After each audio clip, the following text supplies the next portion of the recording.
Hey everyone, welcome back to Jesus the Legend. I'm genuinely excited for today's guest, George Sarris, a speaker, storyteller, and thoughtful voice who has spent decades presenting clear, Bible-based messages to both the church and the wider culture. George holds a Master of Divinity from Gordon-Conwell Theological Seminary and a Bachelor of Science Degree in speech from Northwestern University. And because of this, he brings a unique blend of theological depth and communication expertise to everything he does. George is an accomplished actor and spokesperson with a resume that includes names like American Express, Burger King, Honda, IBM, Pizza Hut, and more. And on top of all that, he's also written a few books, including two that I've read and thoroughly enjoyed: Heaven's Doors, Wider Than You Ever Believed, and its shorter companion, How Wide Are Heaven's Doors? You are not going to want to miss this, so let's get started. Welcome to Jesus the Legend, a podcast exploring the profound truth that all Scripture points to Christ. From Genesis to Revelation, every story, prophecy, and promise finds its fulfillment in Jesus. Join us on this journey, discovering how reading through the lens of Christ transforms our understanding, deepens our relationship, and reveals God's redemptive plan for all of humanity. And now, here's your host, Ken Sullivan. George Sarris, it's so nice to have you. How are you doing? Well, I am doing well, and it is a privilege to be able to talk to you. So thank you for contacting me. Oh my gosh, no, thank you for taking the time. I'm sure you've got a lot on your plate, so it's nice that you'd carve out a bit of time for me. So, and all my listeners, that's great. Well, I'm glad for the opportunity. Yeah. So right before I started recording, you had asked if we had ever met, and we haven't yet.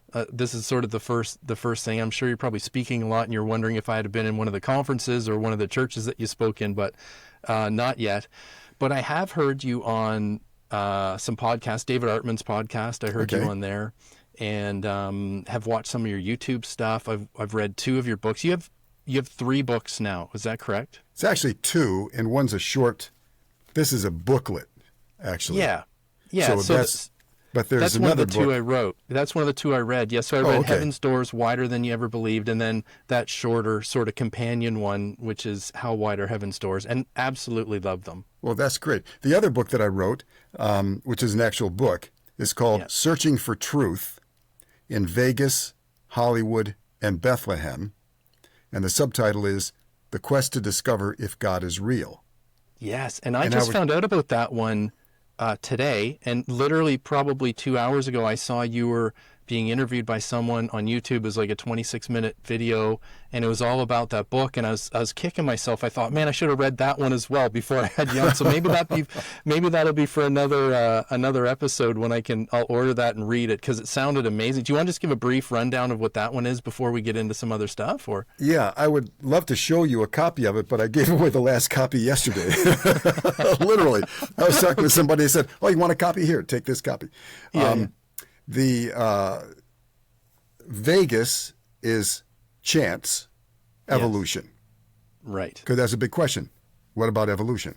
Right. Hollywood is the force of Star Wars, Eastern mysticism, and then Bethlehem, obviously, is Christianity. So I go through a number of questions on there. Is God real? In fact, that was the original title of that book, was going to be, Is God Real? Right. And then somebody said, no, it's not a good enough title. You need something better. So I came with Searching for Truth. Yeah. But anyway, so looking at what about evolution? What about Eastern mysticism? Did Jesus really rise from the dead? The two chapters at the end of the book, which I think are the most worthwhile, in fact, it's worth the whole price of the book, is why is there pain and suffering in this world? Wow. That's a big one. Yeah, that's a big, heavy question that needs to be addressed. And too many times people kind of gloss over it. And I try to be very honest and straightforward and see how that all fits in. In fact, in a way, that leads to the whole idea of ultimate restoration, because if God is going to ultimately restore all things to the perfection that he originally intended, Yes. then, okay, we can get through all kinds of difficulties as long as there's going to be restoration. Right. One of the things I point out in the book is that pain is real, and I give some very specific examples of that. But the interesting thing about God, because God is good, in fact, Yes. the original title for Heaven's Doors was Is God Good? So the one book was going to be Is God Real? The other was going to be Is God Good? Oh, nice. But because God is good, he's actually set a limit to the amount of pain and suffering any one individual or any one culture will ever be able to experience. So, for Wow. example, if you have pain in your body, there's a certain point where all of a sudden the area of pain goes numb or you go unconscious. And ultimately, Interesting. you die. Right. And what does death do? It's not the end of all things, but it takes you out of suffering. In fact, there's a verse in, I think it's Isaiah 57, 1 and 2. It asks a question, why,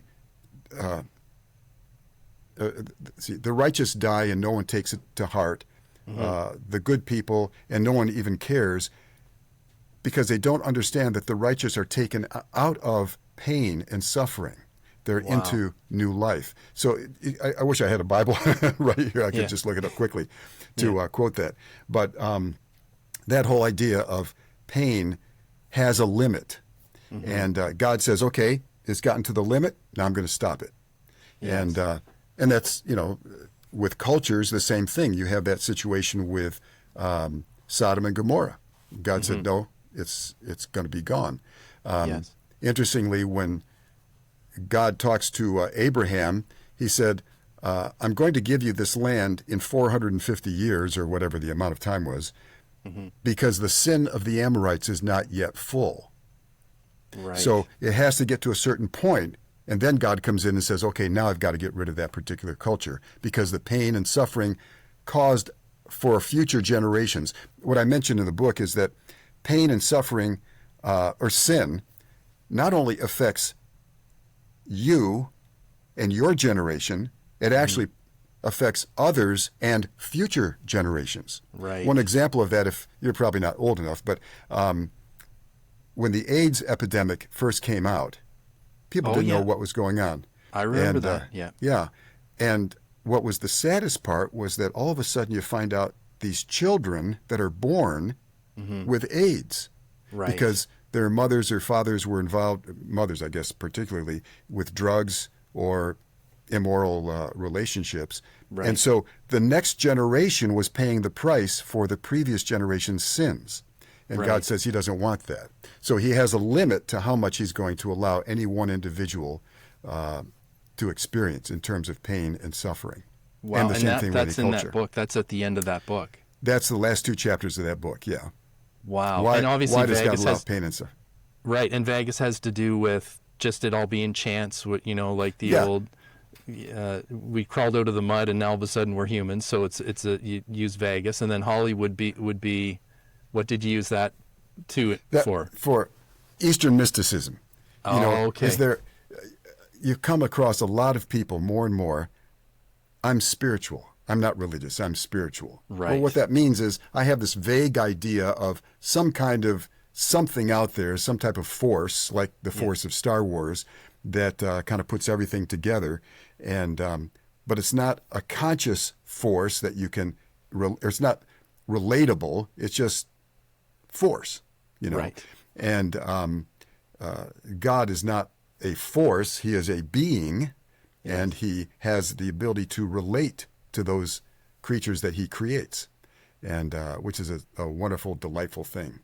Amazing. So, okay. So what I'm getting excited about that book. So I'm going to have to order it, read it. We'll get you on. We'll talk about that one in depth. But so for now, I'd love to talk about the other two that I have read, because then we can chat about it. And I have a little bit of knowledge of what you said, and I love them. I always love when I have somebody on for the first time, I love to hear their story. And if you're willing to, share your testimony, I've heard bits and pieces of it, and it was wonderful. And, You can take your time. You can drag it out as long as you want. I just love people's stories. We can argue theology all day long, but our story is something that can't be taken away from us. And testimony is so powerful. And so, not that we're going to argue theology, but you know what I'm saying. Like, it's just our stories are so relatable, and I love it. So, are you okay with sharing a little bit of your story? Yeah, go for it. You have the floor. You take as long as you want.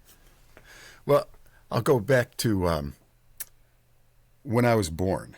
My mother and father were from a Greek background.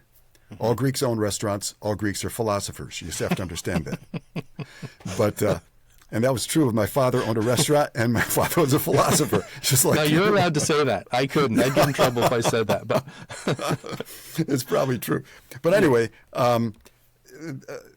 they were married in 1941, and then right after that, World War II broke out. My father was away, but anyway, for several years, my mom and dad tried to conceive a child, and they were not able to do that.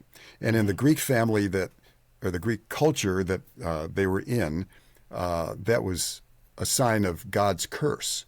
That obviously God must have cursed you, Satira. My mother's name was Satira, Teddy, they called her, because you don't have a child.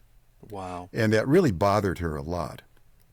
And so, but, kept on trying. It didn't seem to work. And then one day she was talking with a friend of hers, actually a Roman Catholic woman, who said, Teddy, why don't you go down to the church on the corner and take out a novena?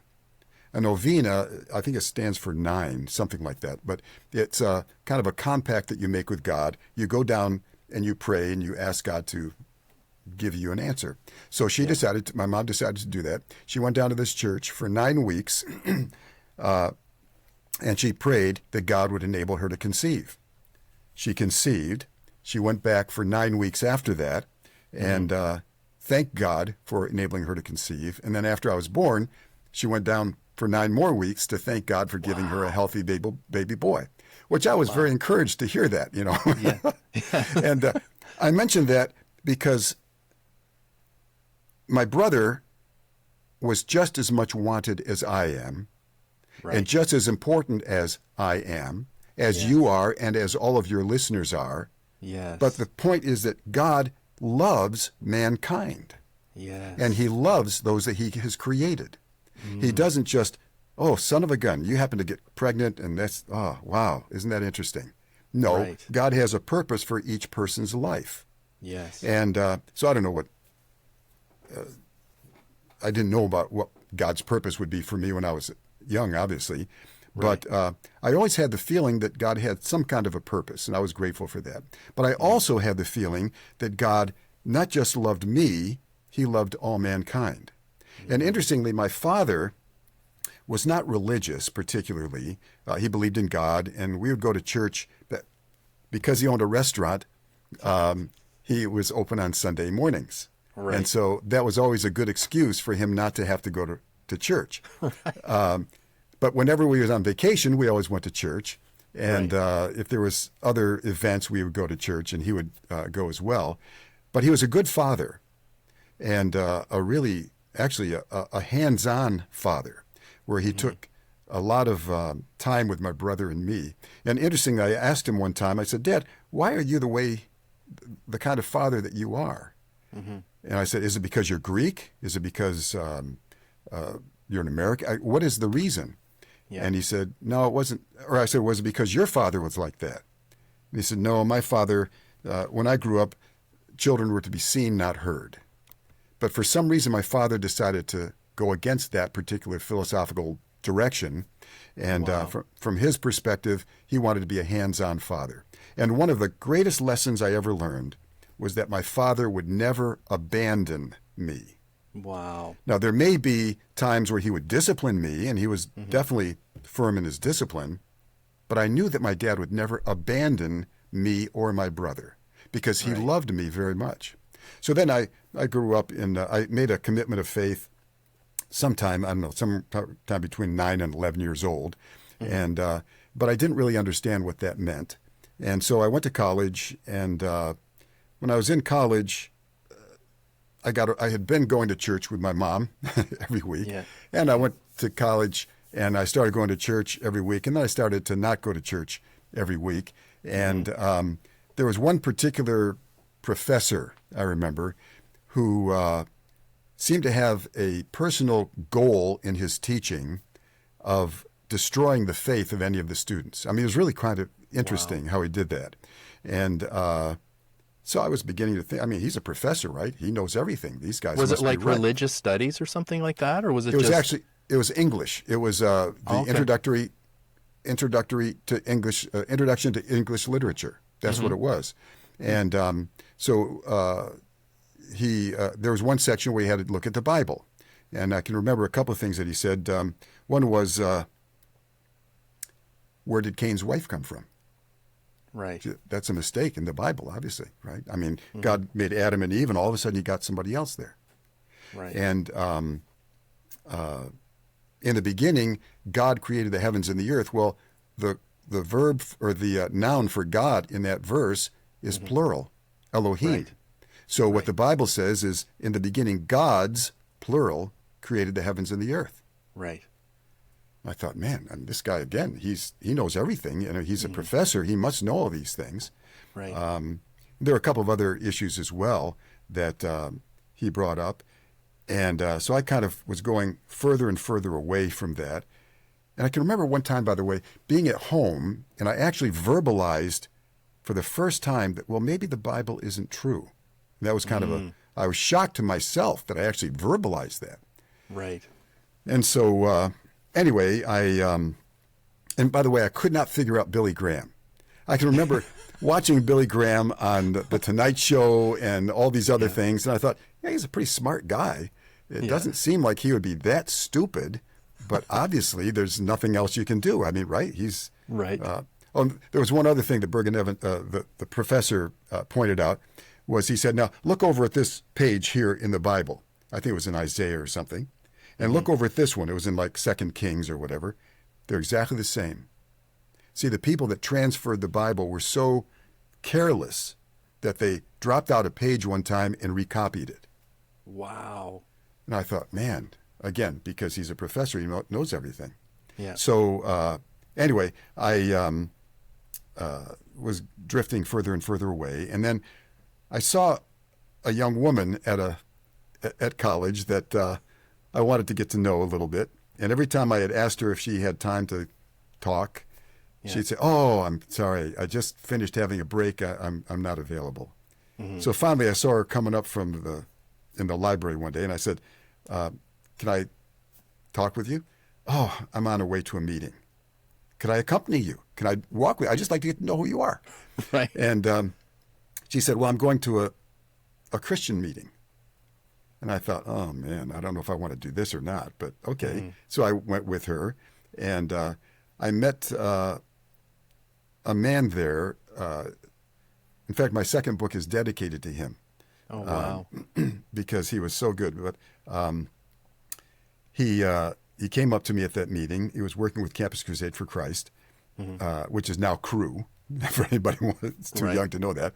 And he said, well, George, Linda mentioned a little bit about who you were, and my story is sort of similar to yours.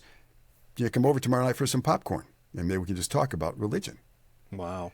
And I was going to say no, and all of a sudden my mouth said yes. And I kind of shocked. And so I went over and met him that next day for popcorn. He brings out this little blue booklet that Campus Crusade put out, which is called, Have You Made the Wonderful Discovery of the Spirit-Filled Life?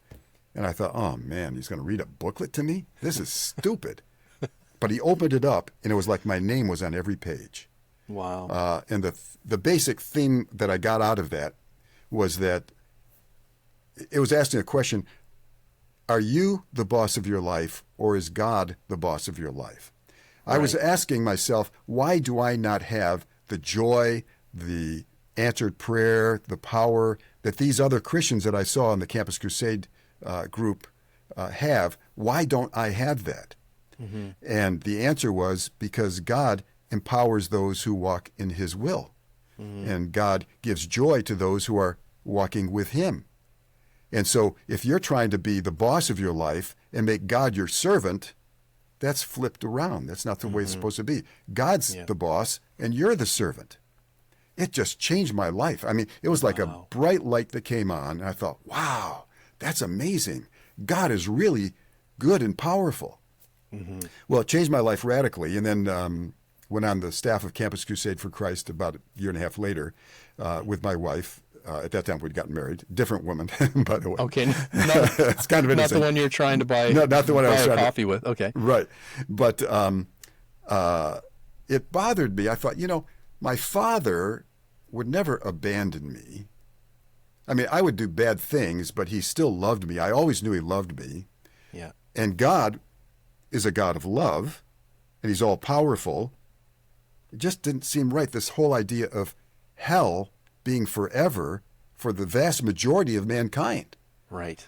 But I'd never heard any other thing ever that even gave a hint that it would be correct, except maybe the liberal universalists, these people that don't believe the Bible. But I was convinced that the Bible was true because all those questions, by the way, that this professor brought up, I checked it out and I found out that, for example, Elohim is plural, but it's got a singular verb after it. Right. Which is really fascinating. And what was the other one? Oh, where did Cain get his wife? It was his sister. There was Adam and Eve. It says Adam and Eve had sons and daughters, other children, and so it was just one of his sisters, which was fine. And then how about these 2 pages in the scriptures that were exactly the same? Well, the prophets were the people that wrote the kings. They were the kings were put together from the writings of the prophets. So it wasn't a mistake at all. Anyway, so I was convinced that the Bible was true, but I'd never heard anything about the possibility that hell was not forever and that God could possibly get everyone in heaven. And so I was on Crusade staff and then decided to go to seminary and went to Gordon-Conwell Seminary in 1975 to 78. And again, I still had that question and it bothered me. So for the last semester of my seminary career in 1978, I thought, I'm going to take this as a topic of a research paper. Yes. And what absolutely shocked me was to find out that during the first 5 centuries of the Christian church, a prominent view, and according to some scholars, the dominant view, was that God would ultimately restore all of his creation. Yes, and that's what blew me away as well. Coming from a Protestant background, and we were Pentecostal, and we were very charismatic, and I've said this in other episodes, I had no idea that was the case. And when I found that out, it did change everything for me. Absolutely everything. Yeah, because then it's not that, this guy came up with a new idea. Right. No, this is what was originally part of the church. This is what we've strayed from that. It's not that we came up with something new. The new idea was that God's going to condemn people forever and punish them forever. So that gave me the courage to look into it more carefully. So I wrote a paper in my seminary class, got an A- on the paper. I was very excited about that. And I thought, man, I just discovered something really terrific. Yes. And I've got to let the professors know about this. Yeah. And so I contacted a couple of the professors, and they were very kind and said, George, you're a good student. But what you don't understand is that the church after that time realized that was incorrect. And so the real answer is endless punishment. And I contacted some other people, and I thought literally that I was the only person in 20th century America or 20th century world that believed that the Bible was true and that God was going to restore all of creation. Right. And so I kept it as a private hope for many years. And I thought, someday I'm going to have to look into this more carefully. Yes. And so in 2007, I graduated in 1978. This is 2007. And during that interim, I would pass along my paper to different people. Yeah. And to encourage them, because some people, somebody that they loved passed away that had not made a profession of faith. And so I'd give them the paper. But it was a research paper for a seminary. So in 2007, I thought, I ought to just take out my paper and try to revise it and make it a little more readable and helpful. Well, all of a sudden I realized that we had something new back then that we had not had back when I was in seminary. Right. It's called the internet. Yes. And I could actually look up information on the internet. I could actually read some of these early church fathers and find out what they said. Yes. And I could go through some other things. And anyway, I found this one website, tentmaker.org, with Gary Amirault, and I called him up. And I said, do you believe that the Bible is true and that God is going to restore all of creation? Yes. Wow. That was exciting. There was another one. There was another person. Of you. Yeah. And then he mentioned a man by the name of Jerry Boschman, who wrote a good book, Hope Beyond Hell. Yes. It had just come out. And so I got that. And then I looked at some other stuff and began to write my own story or my own book, do a lot more research. And after being turned down by 28 publishers, I published it on my own in 2017. And interestingly, it actually won an award. It won the silver medal in the Illumination Book Awards for exemplary in the area of theology. Wow. For exemplary Christian books. So it's got the little logo right there. That's that's amazing. So I ordered it. I've got it on my Kindle. I'm not sure if that little tag is on the Kindle one. But it's interesting what you said. How you had a really good dad, and so that made you question what you were being told about our Heavenly Father. And as you're saying that, I was thinking, if we flip that, because not everybody's as fortunate as you to have a good dad, maybe that's one of the big reasons why it's hard for other people who have come from abusive relationships or just not good dads. Maybe it's easier for them to see this father that, will torture them forever, I had a good dad as well. It wasn't perfect. None of us are perfect, but Dad was probably the most unjudgmental guy I've ever met. I could have done anything and he would have come and picked me up at 1 a.m. and not asked any questions. And no matter what I did, and I did a lot of stupid things, I knew my mom and my dad loved me. And so I was very fortunate to have that. But I think sometimes maybe it's hard for people who weren't fortunate like that to see our Heavenly Father in this sort of grace-filled, unconditional love situation. Yeah, I think that's a big reason for sure. A lot of people have turned away. And also just certain elements within the church have been very harsh, and so that's a factor that leads a lot of people away. That's why I think, in one sense, you've got Father in the Scriptures talking about God, but you also have a shepherd. And what does a shepherd do? A shepherd takes care of the sheep, and the good shepherd. I've heard a lot of people suggest that the best illustration in some ways for those people that have gone through the difficult times of having harsh family relationships, that talking about God as a shepherd as opposed to a father is important. But for me, that was the great thing. But it's also interesting because there have been some people that have turned to ultimate restoration who had bad father images, in part because of that. Because they were drawn to the fact that, no, God is good. Yes. God is not like my father. Wow, I got to look into this. Oh, that's amazing. Yeah, it was just kind of, flipped around.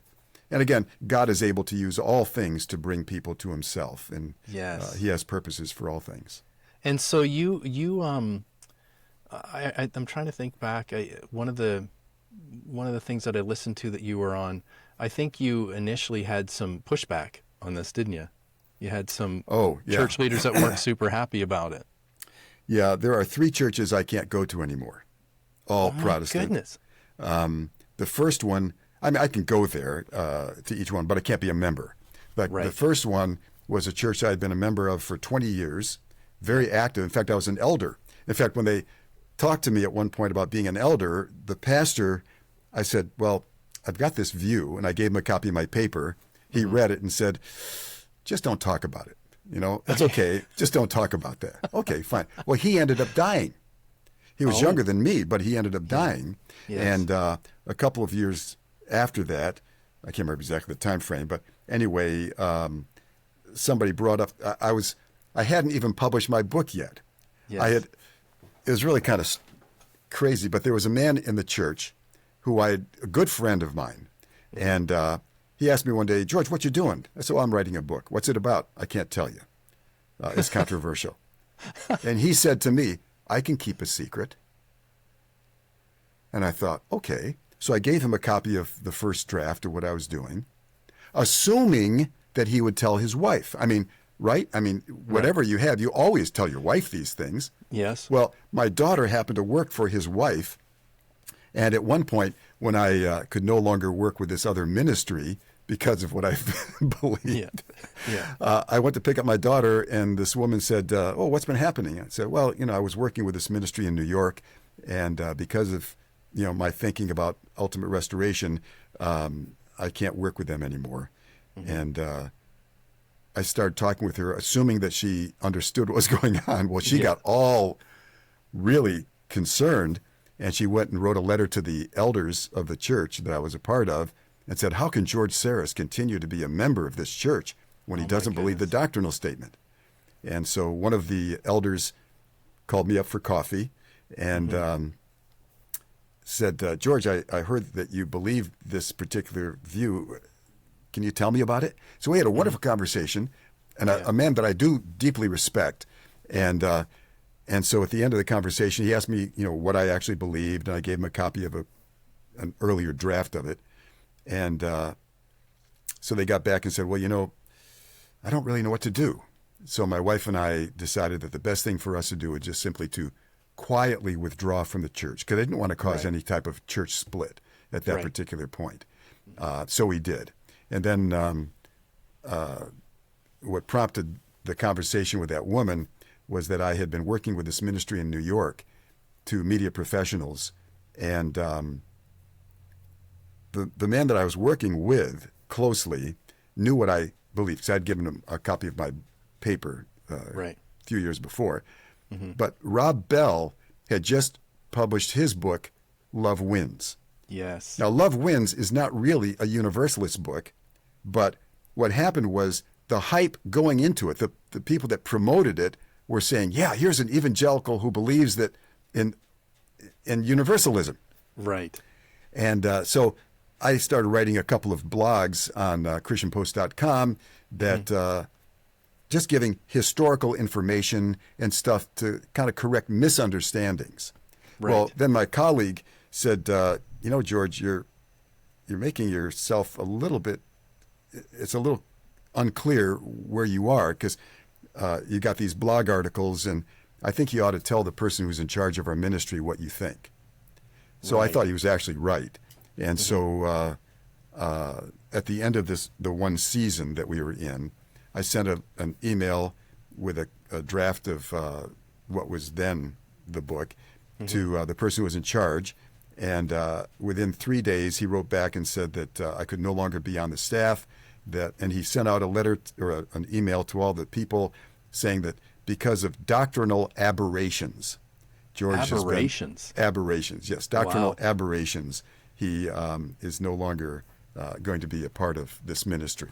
So that was discouraging. I mean, but I'll tell you, it's interesting. What gives credibility to people is when they suffer for something they believe in. Right.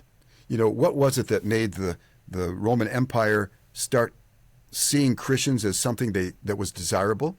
Mm-hmm. Because these people were being beaten, literally thrown to the lions, and yet they kept on coming. Because they must have something that is worth believing.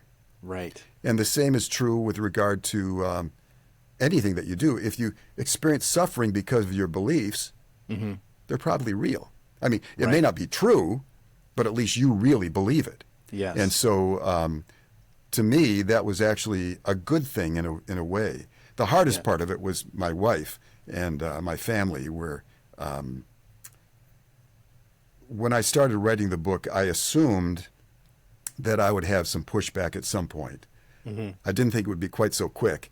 And Wow. but the hardest part is for my wife and my children. Although I will tell you, my wife, I can't tell you how grateful I am for my wife, because when I came back from that conversation with the elder at the church, I told her what was going on. I said, well, maybe I'll just withdraw my membership and you can stay. And she said, no, George, we're together in this. Oh, that's sweet. I'm with you. Whatever we do it together. Yeah. And so I was very grateful that I had married a wonderful woman. Yeah, thank God for Amen. our wives. It's amazing how ingrained in Western church culture that whole doctrine is, because, and I know in your book you talked a lot about the early church. You talked about all sorts of good stuff in there. And for the first 500 years, like you said right at the beginning, some scholars would say the majority of Christians believe this. But it wasn't, there was space for that. And so somebody wasn't thrown out of the church and called a heretic because they had a different idea on hell. And yet so many churches today, that's right in their doctrinal statement. You just said you were asked to leave because you don't agree with the doctrinal statement. And it's so, if I could be really bold, it's focusing on the wrong thing in such a big way. Like, is this about Jesus, or is this about staying out of hell? And it's just amazing to me how prominent that topic has become just to even build a church around. And we were very fortunate because we preached for years and planted a couple churches and did all, led worship and did all sorts of fun stuff. And when I was always just about the goodness of God. It was, I was never a hellfire and brimstone guy. It was, if I can show them a steak, they'll want the steak. I don't have to tell them they don't have to eat the garbage. Like, I felt like Jesus and God was good enough that if we presented him properly, then people would want to come to him. And so, now that I've got this new kind of thought on eternity, it hasn't really changed my preaching at all, but it's just, I feel just so much more free because there's not this hidden thing in the closet that I can't talk about, right? Or if somebody brought it up, but it hasn't changed any of that. And so I'm very, very happy. It was an easy transition for me, I guess, is maybe what I'm saying. It sort of mentally, it's just, it supports what I always felt he was, but didn't know there was biblical support or historical support for it. And so I'm just like, I'm so excited. Like, I just can't believe how good he is. He just continues to blow my mind. It's been 30 years we've been, hanging out with Jesus, and we're as or more excited today than we've ever been. And I get to talk to amazing people like you. And, I heard you, I don't know if it was in your book or if it was on one of the YouTube things I heard, or a podcast or something. I've heard, and from different places, that there were 6 sort of main learning centers of Christianity in the early church. 4 of them taught ultimate restoration. And I recently heard that you said some believe there is actually potentially 5. So 5 of the 6, because I'm trying to remember what it was you're saying, but you ended up calling Robin Perry, I think, and he talked about Ilaria Romelli and what she thought. And did I dream that, or was that something? In my book, I quote Edward Beecher. Edward Beecher was the brother of Harriet Beecher Stowe, right? And he was a prominent theologian, pastor back in the mid 1800s. And in fact, it was his book that really changed my thinking. Right. I was writing my paper, doing research for a paper on, is there possibly a view like this in the history? Right. And everything I read was saying, nah, it's all endless punishment.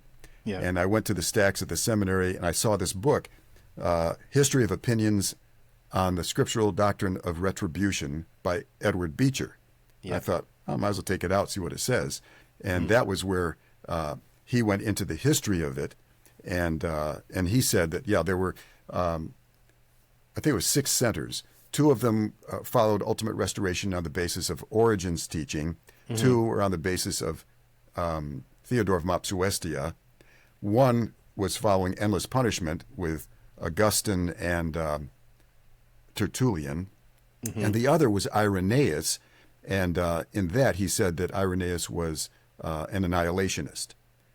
Well, at some point, it might have been Robin Perry or someone else, it might have been Larry, I can't remember, mentioned that, well, it's not really clear that Irenaeus was an annihilationist. He may well have been much closer to the ultimate restoration position. Wow. So maybe 4.5 of the 6. Yeah. Because that's a little unclear.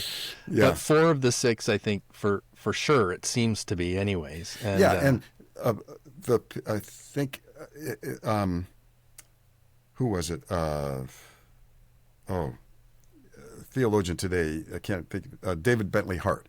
Oh, yes. Mentioned, quotes a couple of people, but he said that, and I think it's really true, that the majority of the people, the lay people, believed that was going to be the case.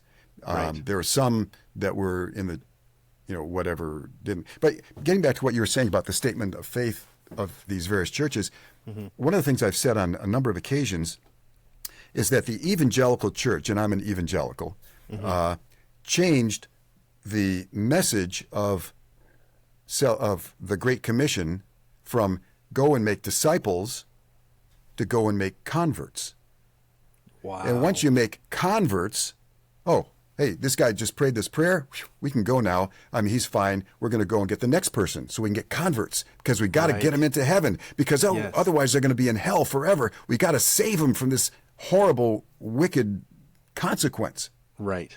And what they're actually saying is we got to save them from this horrible, wicked God who is going to do that. But absolutely, changing that focus from the Great Commission being from go make disciples, which means you teach them, you fill them in with all this information that is drawing them closer to God and teaching them about who God is. No, we just got to get them to pray this little prayer, and we got them converted. Now we can go on to the next person.